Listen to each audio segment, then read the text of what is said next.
இருக்கிறார்கள். நான் 8ஆம் வகுப்பு ஏ பிரிவில் பயில்கின்றேன். நான் இன்று விவசாயத்தின் முக்கியத்துவத்தை பற்றி கூற வந்துள்ளேன். நோயற்ற வாழ்வே குறைவற்ற செல்வம். நோயின்றி வாழ மானிடனுக்கு தேவை சுவையான மற்றும் சத்தான உணவு வகைகள். விதையை மண்ணில் விதைத்து நட்டு வைத்து நாற்றாக்கி களை பறித்து நாம் சமைப்பதற்கு ஏற்ப தருபவர்கள் விவசாயிகள். நம் முன்னோர் இயற்கை முறையில் விவசாயம் செய்தார்கள், ஆரோக்கியமான உணவினை உண்டார்கள்.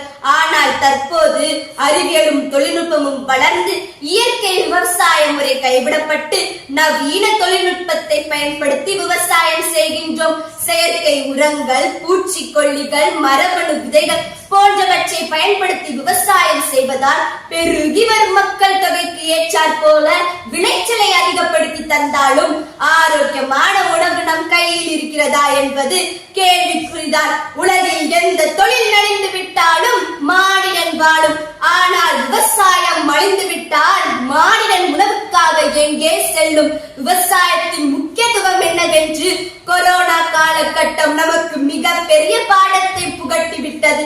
விவசாயத்தின் முக்கியத்துவத்தை உணர்ந்த நம் அரசு விவசாயிகளுக்கு விலையில்லா மின்சாரம், பயிர் பாதுகாப்பு, உழவர் சந்தை என பல வகையில் உதவி செய்கின்றது.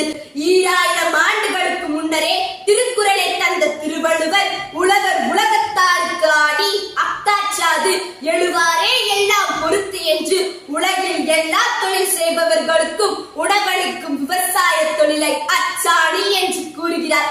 அச்சாணி எல்லாத்தே முச்சானும் ஓடாது என்ற வாக்கு கிடங்க நேற்றைய இயற்கை விவசாயமும் இன்றைய தொழில்நுட்ப விவசாயமும் தொடர்ந்து மாநிலத்திற்கு அச்சாணியாய் திகழ்ந்திட நம் மாநில என்ற அளவு விவசாயத்தையும் விவசாயிகளையும் காப்போம், விவசாயம் வளர்ப்போம் என்று கூறி விடை பெறுகின்றேன். நன்றி, வணக்கம்.